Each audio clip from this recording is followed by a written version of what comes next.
Hello दोस्तों, कैसे हैं आप सभी। तो बेटा आपने कल का वीडियो देखा। बेटा उसमें कल बोर्ड में कुछ कम दिख रहा था ना। वाइट बोर्ड था, बहुत ज़्यादा लाइटिंग हो गई थी बेटा, इसलिए कम दिखा आप लोगों को थोड़ा। ठीक है, तो उसके लिए हम क्षमा चाहते हैं, लेकिन जो बताया मैंने बेटा उससे और बाद में दिख भी रहा था, मैंने बाद में उसको सही कर दिया था। आप उसको अच्छे से पढ़ लीजिए। ठीक है, तो आज इसके आगे बढ़ते हैं। तो आप सब सभी कैसे हैं बेटा, कमेंट कीजिए। ठीक है, तो हम लोग डायरेक्ट पढ़ना शुरू करते हैं ना बेटा। तो हम लोग कल क्या पढ़ रहे थे बेटा, भौतिक राशियां पढ़ी, उसके बाद मूल राशियां पढ़ी। तो मूल राशियां क्या होती हैं बता देता हूँ बेटा। 7 मूल राशियां होती हैं, तो आप लोग सातों मूल राशियां लिख लेंगे बेटा। ठीक है, तो हम लोग कल मूल राशि पढ़ रहे थे ना बेटा। तो आप लोग एक तरफ डालेंगे बेटा मूल राशि। मूल राशि मैंने बता रखी है, लेकिन मूल राशि कौन सा उसका मात्रक होता है वही बताना है। जैसे मैंने बताया, द्रव्यमान का मात्रक किलोग्राम होता है, लंबाई का मात्रक मीटर होता है, समय का मात्रक सेकंड होता है, ताप का क्या होता है, ज्योति तीव्रता क्या होता है, मोल का क्या होता है। ठीक है बेटा, ये सब तो बताने हैं ना। इन सब का बता देता हूँ, लिखा देता हूँ। ठीक है बेटा, लिख लीजिए, याद कर लीजिए, पूछा जाता है। ठीक है बेटा, कि कितने मूल मात्रक होते हैं। ठीक है बेटा, कितने मूल मात्रक होते हैं, तो लिखिए। आप लोग आज लिखा देते हैं यहाँ पे मूल राशियां। मूल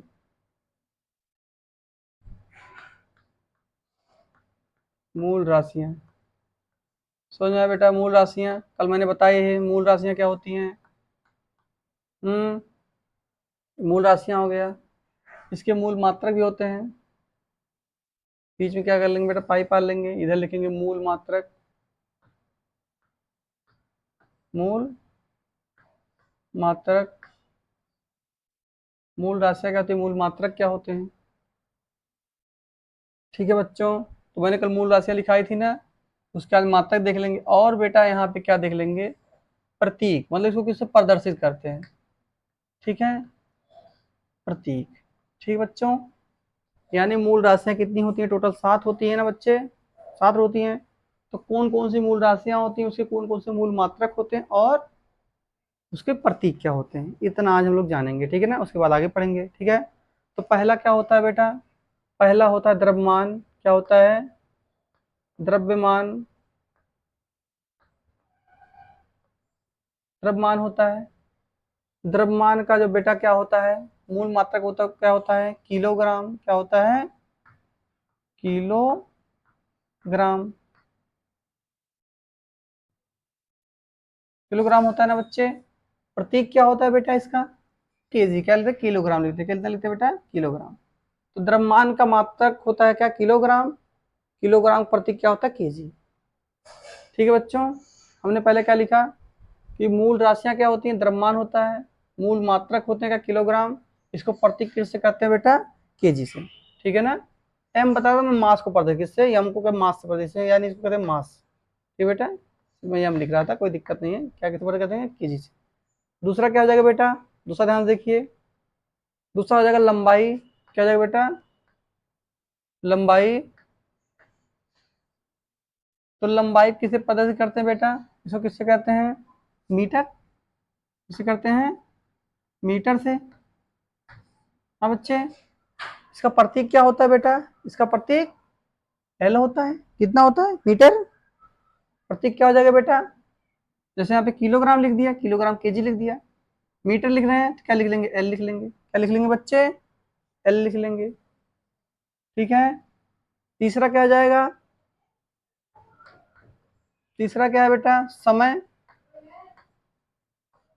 समय, समय का मात्रक क्या होता है, समय का मात्रक क्या होता है बेटा,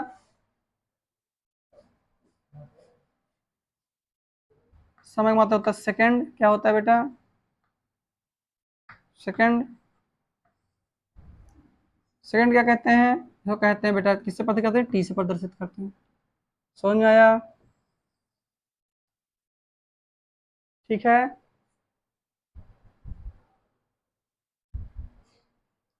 ठीक है बच्चों, समय किससे करेंगे, सेकंड प्रदर्शित टी से। चौथा क्या हो जाएगा बच्चे? चौथा चौथा ताप। क्या होता है बेटा? ताप। ताप किससे प्रतीक करेंगे बेटा? आप लोग जानते होंगे ताप केल्विन होता है। क्या होता है? अत्र केल्विन। आप लोग कहते हैं इतना केल्विन, उतना केल्विन, इतनी केल्विन ताप पर, उतने केल्विन ताप पर, उतना किलो केल्विन ताप पर। तो क्या होता है? ताप मात्रा क्या होता है बेटा? केल्विन होता है।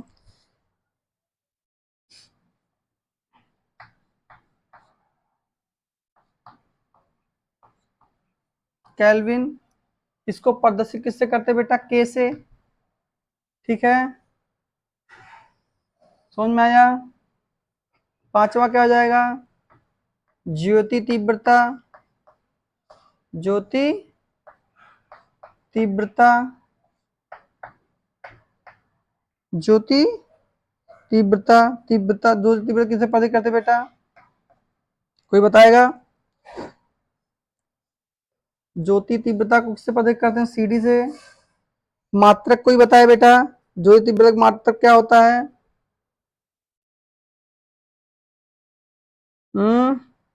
बताइए, किसी को आता है कमेंट करिए। ज्योति तीव्रता का मात्रक क्या होता है बेटा?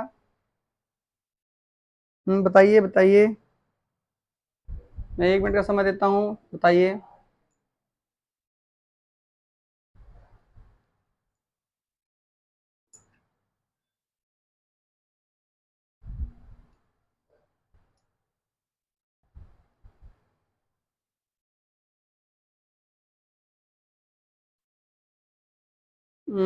बता रहा हूँ बेटा मैं, देखो क्या होता है? कैंडेला। क्या होता है? कैंडेला। ज्योति तीव्रता का मात्रक क्या होता है बेटा? कैंडेला। इसे किससे पता करते हैं? सीडी से। ठीक है, अगला क्या है बेटा? अगला है विद्युत धारा। क्या है? विद्युत धारा।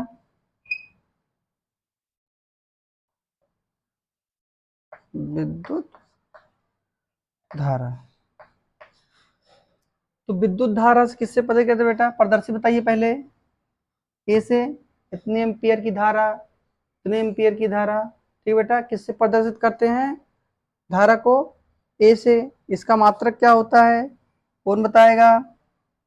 बताइए, विद्युत धारा का मात्रक क्या होता है? ए से प्रदर्शित करते हैं। अभी मैंने बोला, क्या बोला था बेटा? एम्पियर। क्या बोला था मैंने? एम्पियर।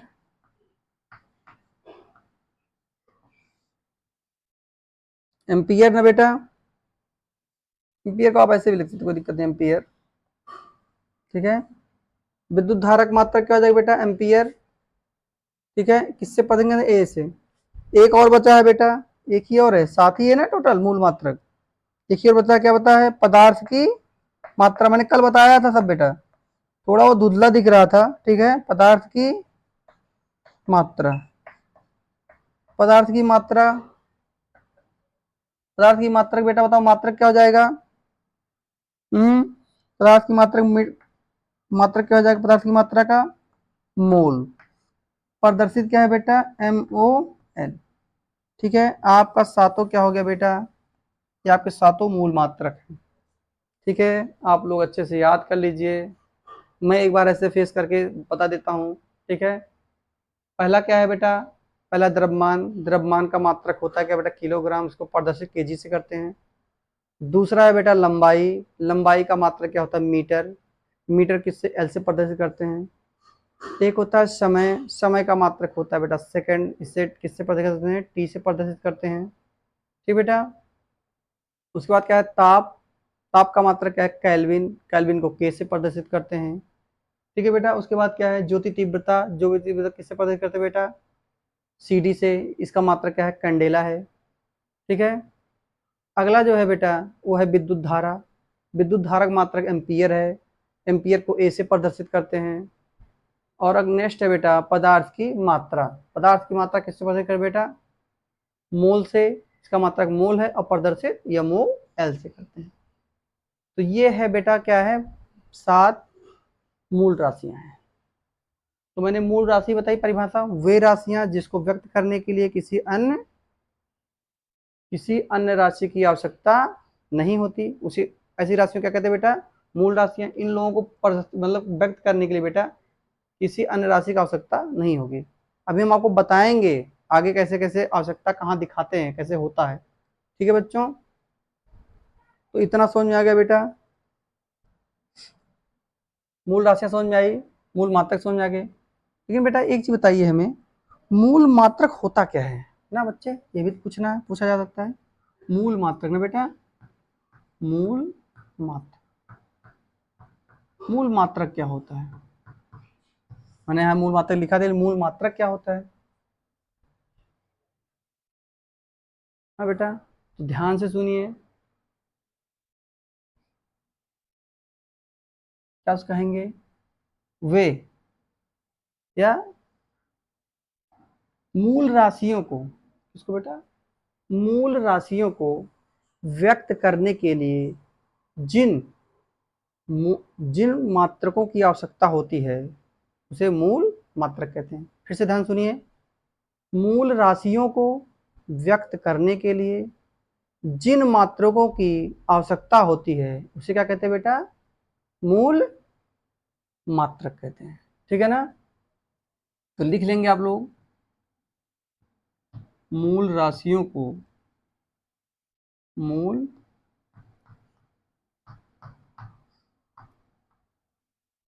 मूल राशियों को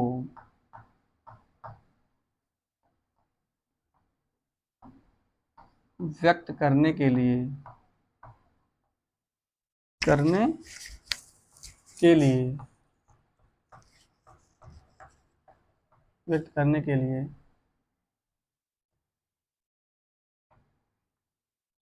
जिन जिन मात्रकों की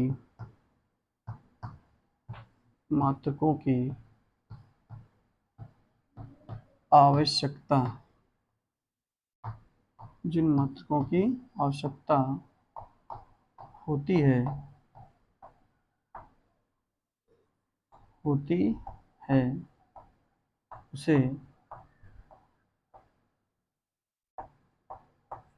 मूल मात्रक,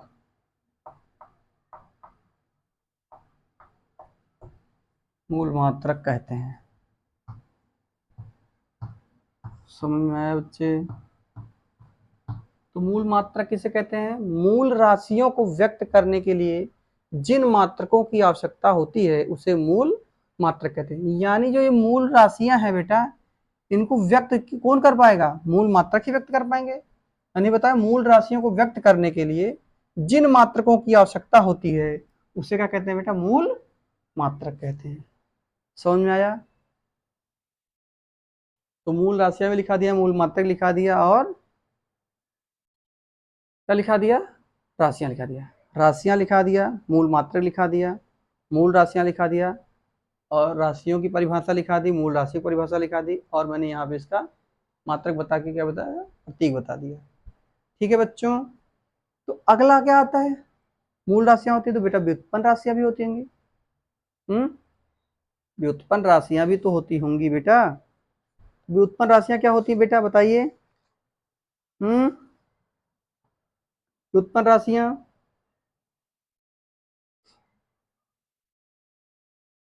मैंने बताया था, मूल राशि क्या बताया था, वे राशियां जिसको व्यक्त करने के लिए किसी अन्य राशि की आवश्यकता नहीं होती। इसे व्युत्पन्न क्या बताएंगे, वे राशियां जिसको व्यक्त करने के लिए किसी अन्य राशि की आवश्यकता होती है।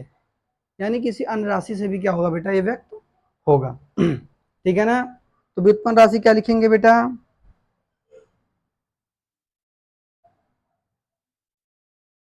व्युत्पन्न राशि किसको लिखेंगे, व्युत्पन्न, व्युत्पन्न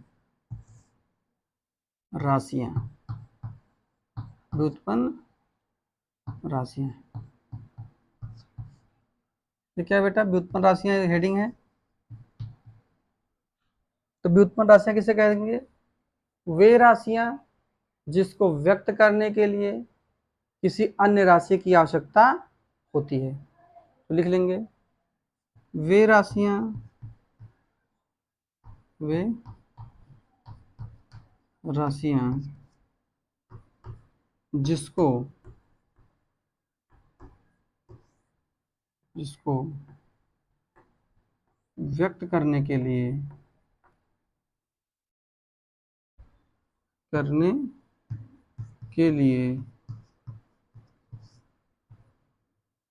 किसी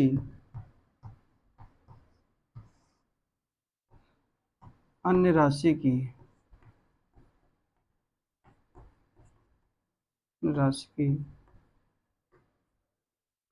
आवश्यकता आवश्यकता होती है। समझ में आया बेटा? यानी वे राशियां जिनको व्यक्त करने के लिए किसी अन्य राशि की आवश्यकता होती है। जैसे जैसे क्या हो जाएगा, आयतन, क्षेत्रफल। जैसे बेटा क्या हो जाएगा, ध्यान से देखो बता रहा हूं कैसे। जैसे में क्या हो जाएगा, आयतन, क्षेत्रफल आदि। देखो ध्यान से समझा दे रहा हूं बेटा यहाँ पे कैसे अन्य राशि की आवश्यकता पड़ रही है। तो मैंने कहा क्षेत्रफल निकालिए। जब आप क्षेत्रफल निकाल लाएंगे बेटा, जब क्षेत्रफल निकालेंगे आप, ठीक है, जब क्षेत्रफल निकालेंगे तो क्या होगा, एक लंबाई होगी, चौड़ाई होगा ही नहीं होगा बेटा? तो लंबाई का मात्रक क्या होता है, मीटर, और चौड़ाई का भी मात्रक मीटर होता है ना बेटा? होता ही नहीं होता है? लंबाई चौड़ाई मीटर मीटर मीटर हो जाएगा। तो जो मीटर होगा बेटा, तो आप ध्यान से देखो, यानी इसका क्षेत्रफल व्यक्त करने के लिए हम अलग राशि ले रहे हैं कि नहीं रहे? कौन सी राशि ले ली हमने, ये खाली कौन सी बेटा, मूल राशि को ले लिया ना, लंबाई। देखो लंबाई मीटर ले लिया ना मैंने। तो यानी वे ऐसी राशियां रहेंगी जिसको व्यक्त करने के लिए किसी अन्य राशि की आवश्यकता होगी। यानी इस क्षेत्रफल को हम व्यक्त करने के लिए, इसका जो मात्रक निकालने के लिए बेटा, इसे मीटर लेना पड़ेगा। लेना पड़ेगा नहीं लेना पड़ेगा? लंबाई लंबाई लंबाई चौड़ाई लिया है ना, तो लंबाई इसका मात्रक है बेटा, मूल मात्रक है ना बेटा। लंबाई क्या है, मूल मात्रक है। ये स्वयं नहीं आएगा, यानी इस मूल मात्रक से ही क्या होगा, सबको निकाला जाएगा। ठीक है ना बेटा? समझ में आया? हमने क्या करी, लंबाई ले ली है। आयतन देख लो, आयतन का भी देख लीजिए। आयतन, आयतन क्या होता है, एल होता है, वी होता है और एच होता है, यानी लंबाई चौड़ाई और ऊंचाई होता है ना बेटा? तो हम भी इसका भी मीटर ले लेंगे, इसका भी मीटर लेंगे, इसका भी मीटर लेंगे, तभी इसका जो आयतन का जो क्षेत्रफल आता है मीटर क्यूब आता है। इसका जो क्षेत्रफल आता है क्या आता है, मीटर स्क्वायर आता है। आता ही नहीं आता बेटा? यानी इसको हम व्यक्त कैसे कर पाए, इसको हम व्यक्त कैसे कर पाए, इन राशि का प्रयोग करके ना बेटा। ये स्वयं नहीं व्यक्त हुआ, इससे करके ये व्यक्त हुआ है, मीटर। समझ में आया बच्चे? ठीक है, इसे समझ में आ गया? ठीक है, आगे देखिए। तो व्युत्पन्न राशि होगी ना बेटा, तो मैंने क्या बता दिया, व्युत्पन्न राशि बता दिया। अब व्युत्पन्न मात्रक भी होगा, तो मूल राशि मूल मात्रक, व्युत्पन्न राशि व्युत्पन्न मात्रक। ठीक है, तो व्युत्पन्न मात्रक देखो बेटा, इसको मिटा दूं मैं। ठीक है,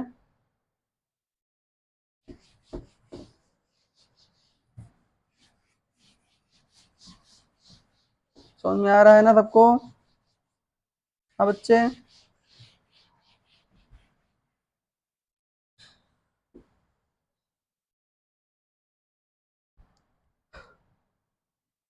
तो व्युत्पन्न राशि क्या होती है बेटा, व्युत्पन्न मात्रक क्या होगा? बताइए।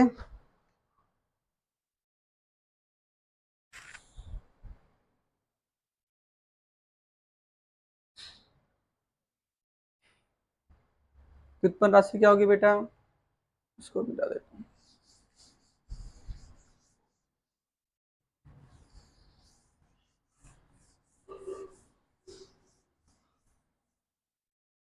बताइए व्युत्पन्न राशि क्या होती है? मैंने क्या बताया था, मूल मात्रक, मूल राशि, मूल मात्रक में बेटा, कि मूल राशियों को व्यक्त करने के लिए जिन मात्रकों की आवश्यकता होती है उसे क्या कहते हैं, मूल राशि, मूल मात्रक कहते हैं। मूल राशियों को व्यक्त करने जिन मात्रकों की आवश्यकता है उसे क्या कहते हैं, मूल मात्रक कहते हैं। तो व्युत्पन्न मात्रक क्या क्या कहेंगे, व्युत्पन्न राशि को व्यक्त करने के लिए, व्युत्पन्न राशि को व्यक्त करने के लिए जिन मात्रकों की आवश्यकता होती है उसे व्युत्पन्न मात्रक कहेंगे। ठीक बेटा, व्युत्पन्न मात्रक किसे कहेंगे, ध्यान देखिए। व्युत्पन्न मात्रक, व्युत्पन्न मात्रक किसे कहेंगे, व्युत्पन्न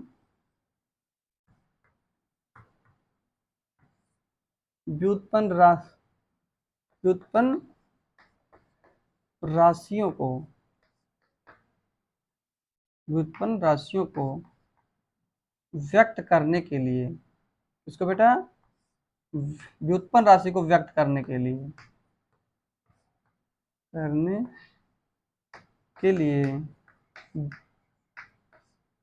जिन मात्रकों की आवश्यकता होती है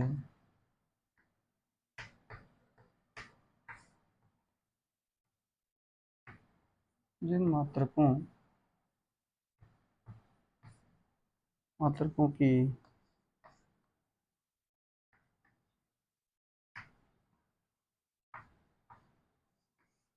आवश्यकता होती है उसे क्या कहते हैं बेटा, उसे व्युत्पन्न मात्रक कहते हैं।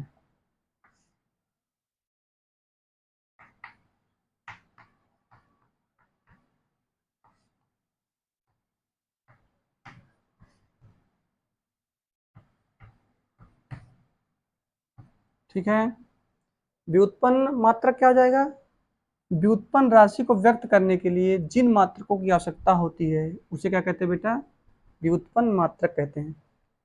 ठीक है, समझ में आ रहा है बच्चे। तो व्युत्पन्न मात्रक ही हो गया ना बेटा। तो व्युत्पन्न मात्रक होगा क्या बेटा, ये बताइए हमें, व्युत्पन्न मात्रक क्या होगा बताइए। जैसे जैसे बताइए बेटा, जैसे क्या हो जाएगा, जैसे देखिए, जैसे बताया गया मैंने, मीटर स्क्वायर, मीटर क्यूब, होगा ही नहीं होगा बेटा। ये सब कैसे राशि है बेटा, मात्रक है, व्युत्पन्न मात्रक है। मात्रक है कि नहीं मात्रक है, क्योंकि ये स्वयं स्वयं से नहीं आए हैं, ये लोग किससे आए हैं, मूल राशि की सहायता से आए हैं ना बेटा। ये मीटर मीटर करके आया है ना, अलग अलग करके 2 मीटर स्क्वायर आ गया, तो ये व्युत्पन्न राशियां हैं। समझ आ गया सबको, व्युत्पन्न राशियां समझ आ गई, मूल मात्र समझ आ गए, ये सब चीज आ गई आप लोगों को। हाँ बेटा बताइए।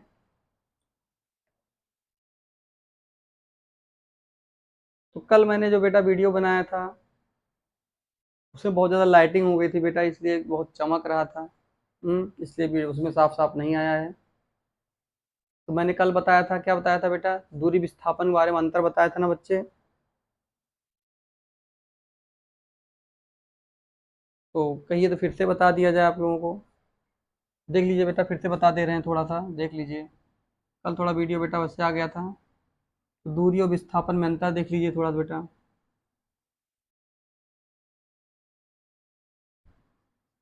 तो दूरी विस्थापन,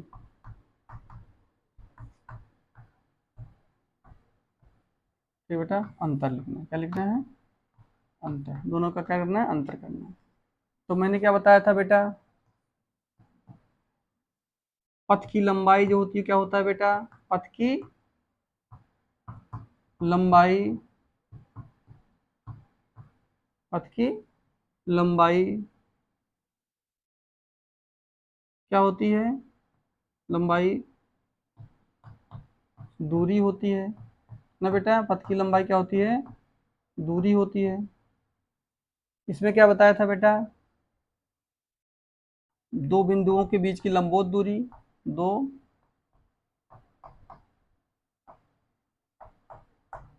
दो बिंदुओं के बीच की बीच की लंबवत दूरी, लंबवत दूरी विस्थापन होती है, क्या होता है बेटा,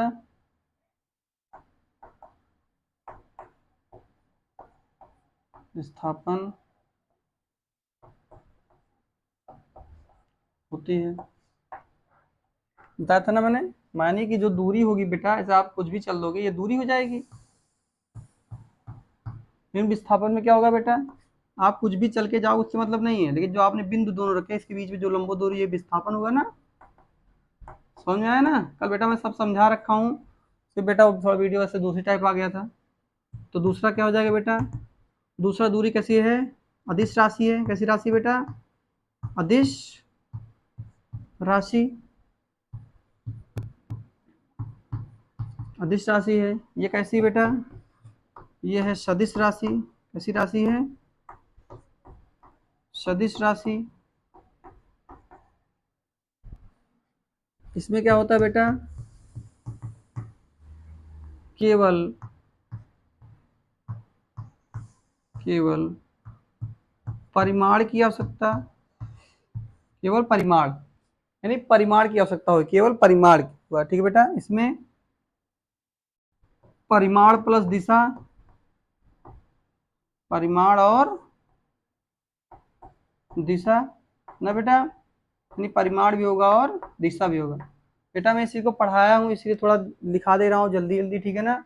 इसको मैं पिछली वीडियो पढ़ाया हूँ, इसके जस्ट पहले वाली वीडियो में समझाया भी खूब, मुझे दिख कम रहा था उसमें। ठीक है ना बच्चे, व्हाइट बोर्ड में चमक पर दूसरी टाइप आया, इसलिए मैंने बोर्ड ही चेंज कर दिया है, बोर्ड मैंने ग्रीन ले लिया है। ठीक है ना, अब हमेशा ग्रीन बोर्ड पे ही पढ़ाएंगे बेटा, ठीक है, ये ज़्यादा बेटर रहता है। ठीक है, आप लोगों को दिख रहा है अच्छे से ना।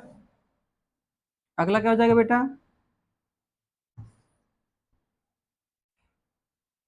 केवल दिशा की आवश्यकता है, केवल परिमाण की आवश्यकता है, इसमें दिशा और परिमाण दोनों चाहिए। ठीक है बेटा, और शून्य, शून्य नहीं हो सकता बेटा, शून्य नहीं हो सकता।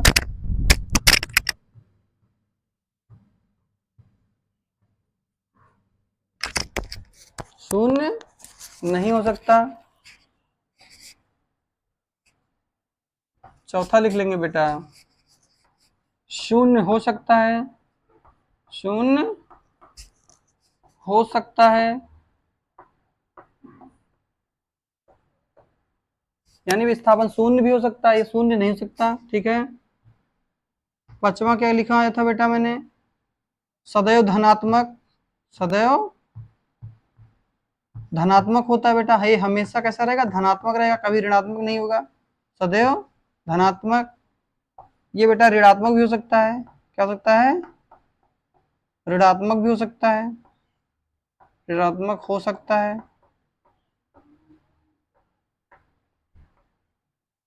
हो सकता है, ऋणात्मक हो सकता है बच्चे। और क्या था बेटा, इसका सूत्र क्या था, सूत्र चाल बराबर दूरी बटा समय, चाल बराबर दूरी बटा समय होता है ना बच्चे, दूरी बटा समय होता है। तो यहाँ से हम लोग दूरी निकाल रहे हैं ना, तो दूरी बराबर क्या हो जाता था यहाँ पे, चाल गुणे समय, चाल गुणे समय।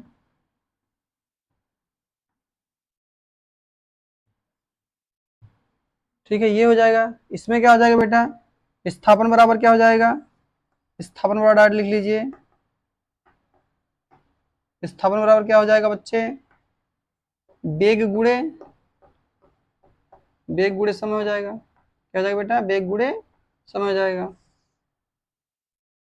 अब इसको भी यहाँ डायरेक्ट लिख लीजिए, फार्मूला ना लिख करके, पूरा लिख करके आप लोग डायरेक्ट लिख लीजिए, दूरी बराबर क्या हो जाएगा बेटा, दूरी बराबर चाल गुणे, चाल गुणे समय।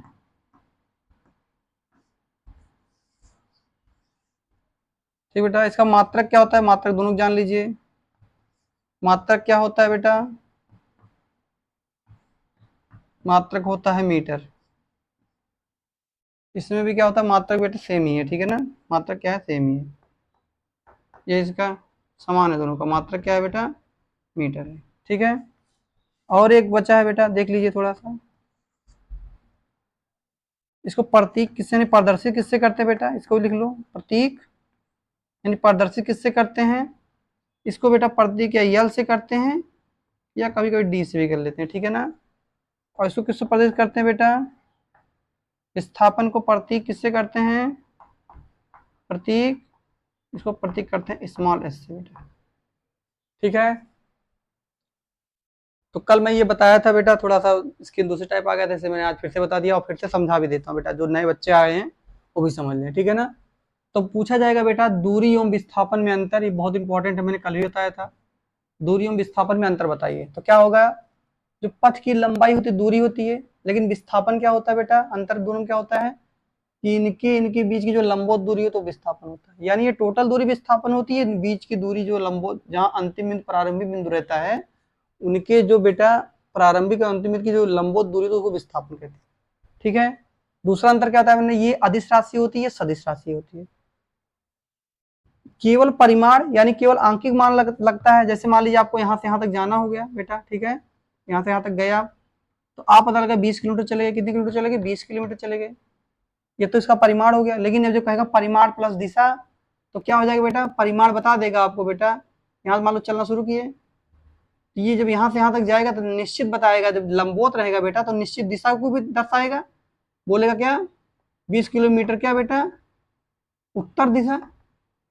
क्योंकि अगर पॉइंट यहाँ पर है, पॉइंट यहाँ पर है, दोनों अंतिम बिंदु प्रारंभिक बिंदु बेटा, अगर वो सीधा जाएगा तो दिशा तो दिखाएगा ना कि एकदम सीधा गया है, कोई न कोई दिशा तो जाएगा ही सीधा सीधा, तो दिशा को ही दिखाएगा। यानी ये बताएगा 20 किलोमीटर उत्तर दिशा में गया है। ठीक है, ये दिशा, इसीलिए बोला गया परिमाण और दिशा, यानी विस्थापन परिमाण और दिशा होता है, और दूरी में क्या होता है, केवल परिमाण होता है।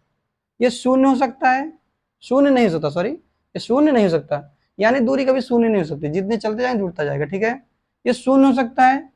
शून्य क्यों हो सकता है, मान लीजिए आप यहाँ से चलना शुरू किए, यहाँ से चले, फिर चल के आप यहीं पे चले आ गए, वापस उसी स्थान पे आ गए, तो मैंने क्या होता है, तो प्रारंभिक और अंतिम बिंदु के बीच की दूरी होती है, विस्थापन होता है। तो प्रारंभिक बिंदु भी यही है और अंतिम बिंदु भी यही है बेटा, दोनों बिंदु है ना, तो इनके बीच की दूरी कितनी, शून्य है, तो ये शून्य भी हो सकता है। समझ आया। सदैव धनात्मक, हमेशा धनात्मक होगा। ऋणात्मक भी हो सकता है। आपको बताया गया था बेटा यहाँ इस दिशा में जाना है, आप इस दिशा के बजाय इस दिशा में चले गए हैं, तो इसकी जो दूरी होगी ऋणात्मक भी हो जाएगी, होगी नहीं बच्चे। ठीक है, दूरी का जो सूत्र होता है चाल गुणे समय होता है, विस्थापक सूत्र वेग गुणे समय होता है। इसको यम से प्रदर्शित करते, इसको यम से प्रदर्शित करते हैं। इसका जो प्रतीक होता है बेटा एल या डी से कहते हैं, या इसको प्रतीक किससे करते हैं बेटा, एस से करते हैं। समझ में आया बच्चे। आज आपकी ये क्लास थी बेटा, इसके आगे कल पढ़ाएंगे बेटा सदिश राशि अदिश राशि। ठीक बेटा, सदिश अदिश राशि भी नहीं बताया गया है ना, उसको हम कल बताएंगे। ठीक है ना बेटा, तो क्लास कैसी लगी आप लोग जरूर बताइए कमेंट में। ठीक है, ओके, बेस्ट ऑफ लक।